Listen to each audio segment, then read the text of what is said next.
Alhamdulillahi Rabbil Alamin. Nahmaduhu wa nasta'inuhu wa nastaghfiruh.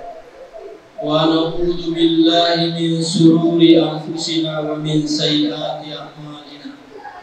May yahdihillahu fala mudilla lahu wa may yudlilhu fala hadiya lahu.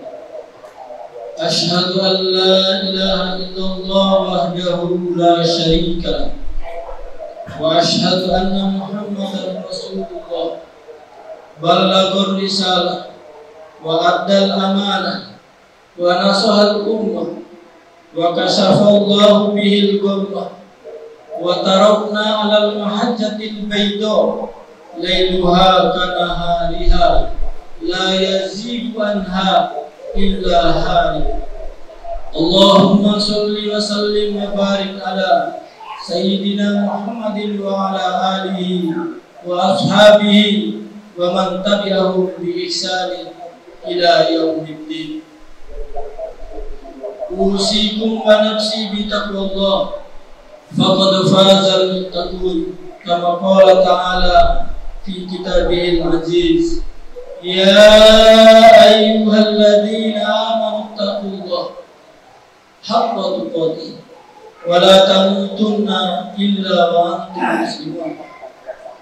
Wa ya ayyuhalladzina amanu taqullaha wa qulu qawlan sadida yuslih lakum a'malakum wa yaghfir lakum dhunubakum wa may yuti'illaha wa rasulahu faqad faza fawzan 'azima. Fa inna asdaqal hadits kitabullah wa khairul hadi hadi Muhammadin sallallahu alaihi wasallam wa syarrul umur muhdatsatuha wa kullu muhdatsatin bid'ah wa kullu bid'atin dhalalah. Ma'asyiral muslimun, jamaah Jumat yang insyaallah dirahmati oleh Allah Subhanahu wa taala. Patutlah kita bersyukur kehadiran Allah Subhanahu wa taala. Di tengah hari, di siang hari ini, Allah Subhanahu wa taala masih mencurahkan nikmat dan karunia-Nya kepada kita.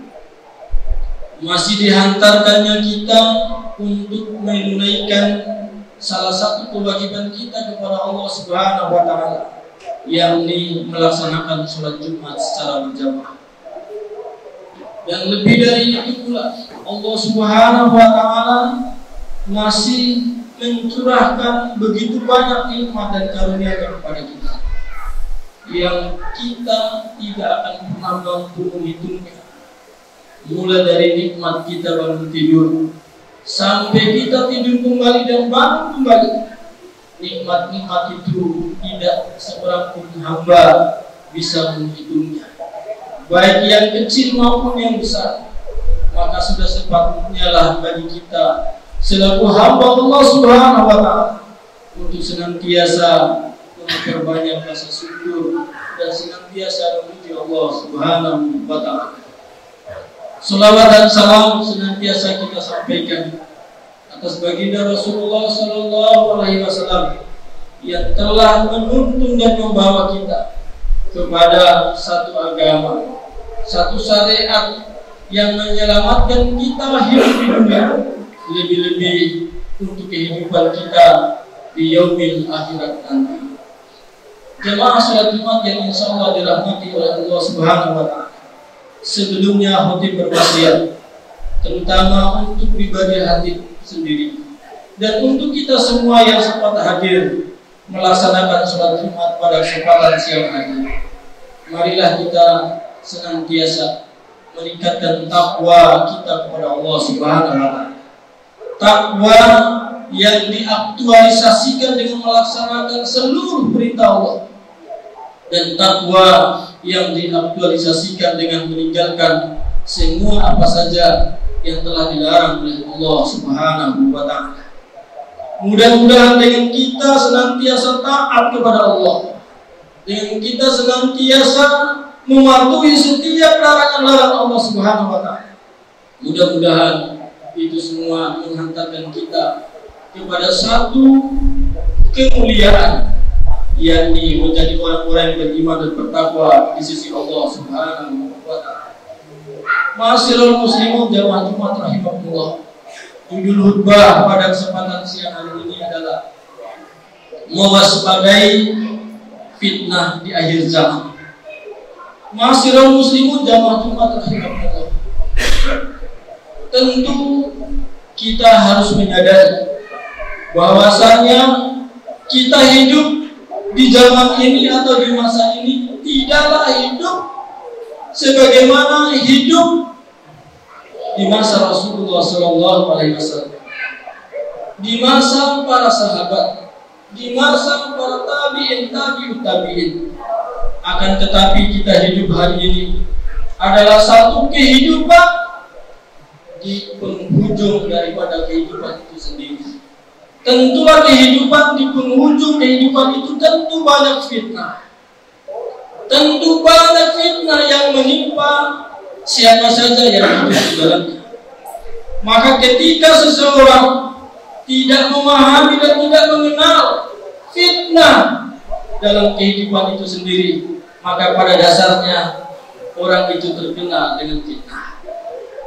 Tidaklah kita memahami dan mengerti bahwa kita hidup hari ini tengah hidup di zaman yang begitu banyak fitnah, melainkan kita adalah termasuk orang-orang yang sudah terkena fitnah.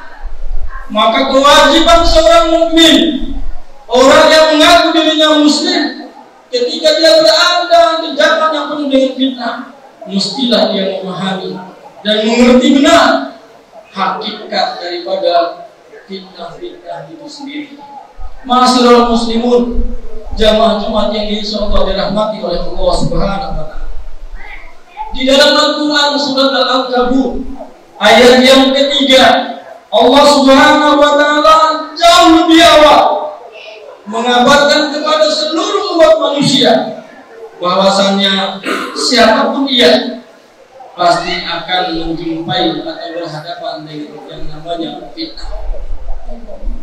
Baik fitnah yang menimpa agamanya maupun fitnah yang menimpa dunianya. Dan fitnah itu akan datang silih berganti sesuai dengan masa dan zamannya. Hanya perbedaannya adalah waktu dan besar kecilnya fitnah yang menimpa manusia. Maka dalam surat Al-Ankabut Allah Subhanahu wa taala berfirman, "A'udzu billahi minasyaitonir rajim. Wa laqad fatanna alladziina min qablihim falaya'lamanna Allahu alladziina shadaqu wa la ya'lamanna al-kadhibin." Sungguh kata Allah Subhanahu wa taala, telah tertimpa fitnah orang-orang sebelum kalian, maka di antara mereka Allah mengetahui siapa di antara mereka orang-orang yang jujur. Falaya'lamanallahu alladziina shadaqu. Allah dengan menimpakan fitnah pada setiap umat manusia, maka dengan itu Allah akan tahu yang walaupun pada dasarnya tanpa adanya fitnah itu sendiri Allah Maha tahu. Tetapi Allah Subhanahu wa taala ingin menjelaskan kepada kita bahwasanya betapa banyak umat manusia dengan adanya fitnah mereka terbelah menjadi beberapa golongan. Maka Allah katakan fala ya'lamanallahu alladziina shadaqu. Maka Allah tahu siapa di antara orang yang terkena ataupun orang yang menjumpai fitnah itu menjadi orang-orang yang benar. Menjadi orang yang benar di zaman fitnah. Ma'asyiral muslimun jamaah Jumat rahimahullah, berat dan sangat benar. Ujiannya sangat banyak, tantangannya sangat banyak. Dan Allah juga dengan adanya fitnah itu akan tahu siapa di antara mereka menjadi orang-orang yang pendusta, orang-orang yang imannya tidak benar. Ma'asyiral muslimun jamaah Jumat rahimahullah, ayat ini terdapat minimal 3 pelajaran bagi kita. Pelajaran yang pertama adalah bahwasanya fitnah yang menimpa umat manusia di zaman ini bukanlah hal baru, tapi fitnah ini juga menimpa umat-umat sebelum kita. Perbedaannya, apakah umat yang berjumpa atau menghadapi fitnah itu mereka selamat atau tidak selamat? Karena fitnah itu sejak manusia diciptakan di muka bumi sudah ada fitnah. Adam alaihissalam ketika dia bermukim di surga, dijamin dengan berbagai kenikmatan, dia melakukan pelanggaran yang menyebabkan dia terusir dari surga. Maka Allah katakan, turunlah kamu ke dunia. Di dunia itu nanti kalian akan menjumpai berbagai fitnah. Artinya fitnah ini sudah ada sejak zaman dahulu. Tinggal kita, apakah kita menjadi orang yang selamat dari fitnah atau menjadi orang yang termakan atau terhanyut dalam fitnah itu sendiri. Pelajaran yang kedua, masyarakat muslimun, dengan adanya fitnah itu akan membelah buat manusia menjadi dua golongan. Yang pertama, orang yang menjadi orang yang sabar, jujur, istiqomah dengan adanya fitnah. Dia tidak terpengaruh keimanannya dengan fitnah yang ada. Dia tetap istiqomah, sabar, istiqomah, teguh di atas ketaatan kepada Allah Subhanahu wa Ta'ala. Dan yang golongannya kedua adalah dengan adanya fitnah itu dia menjadi orang yang terpedaya. Orang yang termakan dengan fitnah, dia tidak sabar dengan fitnah yang ada. Dia terbawa dengan fitnah yang ada. Dan pelajaran yang ketiga itu dari ayat tadi yang kita bacakan adalah dengan adanya fitnah itu menjadi terang bagi kita.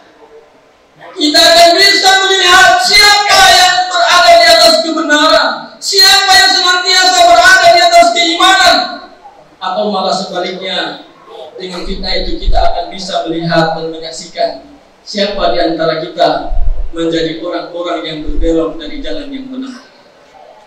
Masyaallah muslimun jamaah Jumat rahimakumullah.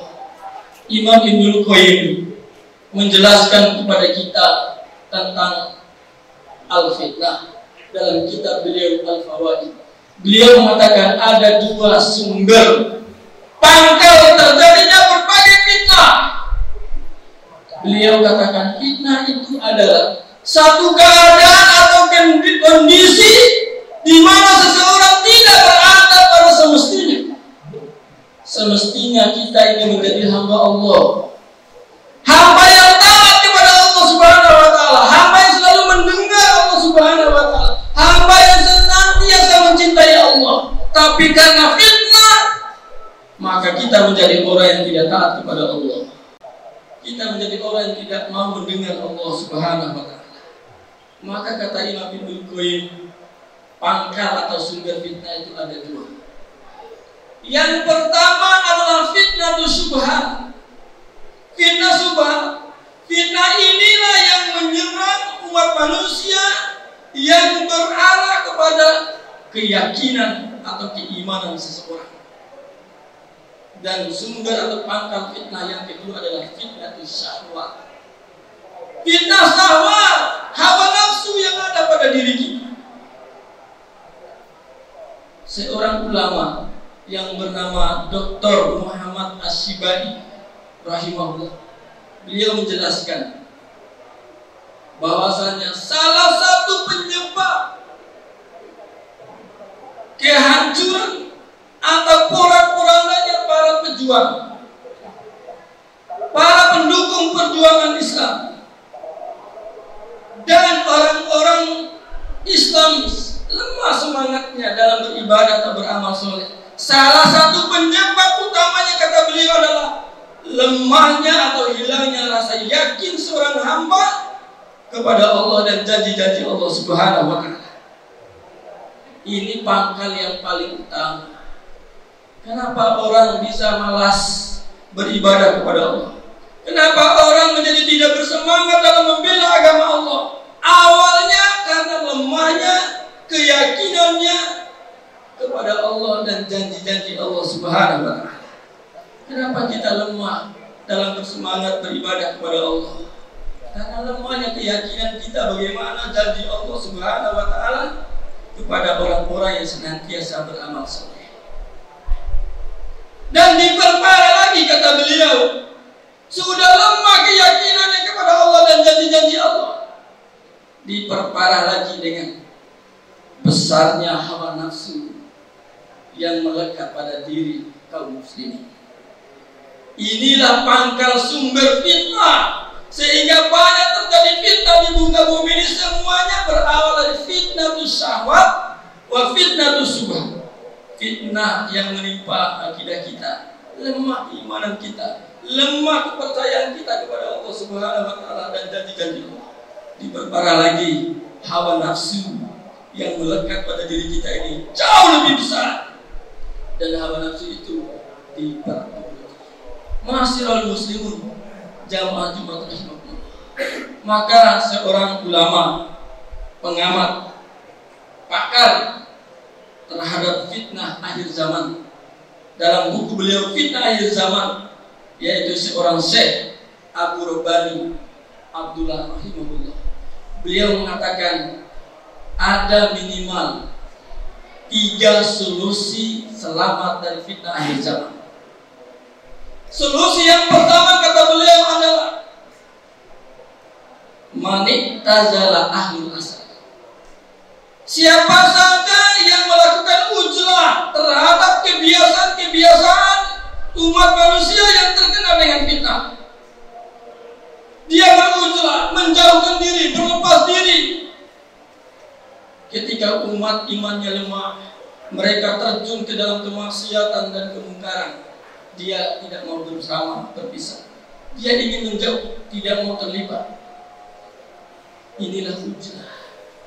Mungkin hari ini kita memahami ujlah itu naik ke gunung, sampai di gunung kita tinggal sendiri, jauh dari keramaian orang, jauh dari hiruk pikuk fitnah yang ada di sebuah kota. Lalu kita naik ke gunung, sampai di gunung kita tinggal sendiri, lalu di gunung kita berternak, kita bergembala, kita bertani. Itu bukan ujlah yang sesungguhnya. Itu namanya keluar dari fitnah dan masuk ke dalam fitnah. Maka kata seorang ulama Abu Robani ini, ujlah dari kebiasaan orang. Bagaimana caranya ujlah dari kebiasaan orang? Biqurbatil ulama wa suhbatuhum liyatafaqahu fiddin, yaitu dengan mendekati dan bersahabat dengan para ulama agar dia mendapatkan pengajaran dan pelajaran dari agamanya. Apa maknanya ma'asyiral muslimin? Ketika fitnah menimpa umat manusia, kita diperintahkan untuk banyak belajar, terutama mempelajari tentang syariat agama kita ini. Inilah solusi yang pertama ketika seseorang ingin keluar dari fitnah. Namun aneh bin ajaib, fitnah ini datang silih berganti, bertubi-tubi menimpa umat manusia. Bukannya kita semakin bergegas, bersemangat dalam menghadiri majelis-majelis ilmu, majelis-majelis pengajian sepi. Malah sebaliknya, ketika majelis-majelis yang lain kita malah tambah ramai. Itu artinya kita sedang berada dalam fitnah yang sangat berbahaya. Lalu fitnah yang kedua adalah hawa nafsu, ma'asyiral muslimun. Maka solusinya untuk keluar dari hawa nafsu ini adalah meninggalkan hawa nafsu dengan cara mentaati Allah dan Rasulnya. Allah katakan dalam surat Al-Qasas ayat yang ke-50, fa illam yastajibu laka fa'lam annama yattabi'una ahwa'ahum wa man adalla mimman ittaba'a hawa bighairi hudan minallah wallahu la yahdil qaumadz zalimin. Kalau mereka, kata Allah, wahai Muhammad, kalau mereka tidak mengikuti seruanmu, tidak melaksanakan sunnah-sunnahmu, fa'lam, ketahuilah annama yattabi'una ahwa'ahum, mereka itu sedang mengikuti hawa nafsu mereka. Dan siapakah yang lebih sesat dan paling sesat daripada orang yang mengikuti hawa nafsunya, daripada petunjuk Allah Subhanahu wa taala? Allah tidak akan pernah memberikan petunjuk kepada orang-orang yang berbuat zalim. Ma'asyiral muslimun jamaah Jumat rahimahullah, solusi semua itu adalah kita tundukkan hawa nafsu kita untuk taat kepada Allah Subhanahu wa taala. Dengan cara bagaimana? Dengan cara bawa, hantarkan diri kita ini untuk hadir di majlis-majlis ilmu. Karena hanya dengan Para ulama mengatakan la muharijatun 'anil fitan illa bil ilmi. Tidaklah satu kaum itu bisa keluar dari fitnah kecuali dengan ilmu. Dan ketahuilah fitnah itu lahir karena hilangnya ilmu. Masyaallah muslimin jamaah rahimahullah. Solusi yang kedua yang ditawarkan oleh seorang ulama ini adalah hisnul amal. Menjaga amal. Masyaallah muslimin jamaah rahimahullah. Menjaga amal di zaman fitnah itu tidak gampang. Tidak mudah. Ujiannya banyak. Seorang alim dia akan senantiasa menjaga ilmunya itu berat. Kenapa? Banyak yang alim tapi kadang kealimannya tidak sesuai dengan apa yang dia lakukan. Dia pandai di lisan tapi tidak pandai dia beramal. Dia pandai menasihati orang lain tapi dia tidak pandai mengerjakan dari apa yang dia katakan. Itulah yang dicela oleh Allah Subhanahu wa taala dalam Al-Qur'an. Ya ayyuhalladzina amanu lima taquluna ma la taf'alun kabura maqtan indallahi an taqulu ma la taf'alun. Demikian pula sebaliknya, menjaga amal soleh itu berat. Maka cara untuk menjaga amal soleh itu adalah menjaga hati. Dengan menjaga hati, bagaimana hati ini kita senantiasa pupuk agar hati ini stabil mendapatkan nutrisi sehingga kita senantiasa kuat dan sehat, sehingga kita tetap istiqomah melaksanakan berbagai amal kebaikan dalam kehidupan. Maka nutrisi daripada hati itu sendiri adalah ilmu asirul muslim. Ilmu, dan inilah yang ditinggalkan oleh kita semua pada hari ini, yaitu ilmu dan majlis-majlis ilmu. Mudah-mudahan kita semua diselamatkan oleh Allah Subhanahu wa taala dari berbagai fitnah akhir zaman yang menimpa umat manusia, dan mudah-mudahan Allah hantarkan kita kepada kemuliaan dengan dimudahkannya dan dilembutkannya serta dilapangkannya hati kita untuk mencari dan menggapai ilmu, terutama ilmu dinul Islam. Aqulu qouli hadza barakallahu li wa lakum fil Qur'anil azim wa nafa'ani wa iyyakum bima fihi minal ayati wa dzikril hakim wa taqabbala minni wa minkum tilawata innahu huwal ghafurur rahim. Allahumma shalli ala sayyidina Muhammadin wa ala ali sayyidina Muhammad. Alhamdulillah. Alhamdulillahilladzi arsala rasulahu bil huda wa dinil haq liyuzhirahu 'ala ad-dini kullih walau karihal kafirun walau karihal musyrikun. Asyhadu an la ilaha illallah wahdahu la syarika lah, syahadatal ladzi la yuzzaru amalul amil illallah wahdahu, wa asyhadu anna Muhammadan abduhu wa rasuluhu shadiqul amin. Allahumma shalli ala Muhammad wa ala ali Muhammad kama shallaita ala Ibrahim wa ala ali Ibrahim. Allahumma barik ala Muhammad wa ala ali Muhammad kama barakta ala Ibrahim fil alamin innaka Hamidum Majid. Ma'asyiral muslimun jamaah rahimahullah. Di hari yang mulia ini, di penghujung khutbah ini, mari kita manfaatkan untuk memohon petunjuk dan memohon pertolongan kepada Allah Subhanahu wa taala. Mudah-mudahan Allah Subhanahu wa taala memberikan penjagaannya kepada kita semua. Diselamatkannya kita dari berbagai fitnah, dan lebih dari itu mengampuni segala dosa dan kemaksiatan yang kita lakukan selama ini, baik yang disengaja, tidak disengaja, terpaksa maupun dia dipaksa. Semuanya kita mohon ampun kepada Allah Subhanahu wa taala. Amin amin ya rabbal alamin. Innallaha wa malaikatahu yusholluna 'alan nabi ya ayyuhalladzina amanu shollu 'alaihi wa sallimu taslima. Allahumma sholli wa sallim wa barik ala asrafil anbiya'i wal mursalin wa ala alihi wa sahbihi ajma'in wa man tabi'ahum bi ihsan ila yaumil din. Allahumma ighfir lil muslimina wal muslimat wal mu'minina wal mu'minat wal ahya'i minhum wal amwat innaka sami'un qaribun mujibud da'wat ya qadiyal hajat. Allahumma ighfir lil muslimina wal muslimat wal mu'minina wal mu'minat li yawmi yaqumul hisab. Allahumma anta rabbuna La ilaha illa anta khalaqtana nahnu abduka wa nahnu ala ahdika wa wa'dika mastata'na nabu laka bi ni'matika 'alaina wa na'udzu bika min sharri ma sana'na wa na'udzu laka bi dzambina faghfir lana fa innahu la yaghfiru dzunuba illa anta Rabbana la tuzigh qulubana ba'da idh hadaytana wa hab lana min ladunka rahmah innaka antal wahhab Rabbana afrigh 'alaina sabran wa tsabbit aqdamana wansurna 'alal qawmil kafirin wansurna 'alal qawmil zalimin Allahumma ahsu 'alaika bil kafirin bi rahmatika ya arhamar rahimin Allahumma ahsu 'alaika bil zalimin ya rabbal alamin Rabbana atina fid dunya hasanah wa fil akhirati hasanah wa qina adzabannar walhamdulillahi rabbil alamin.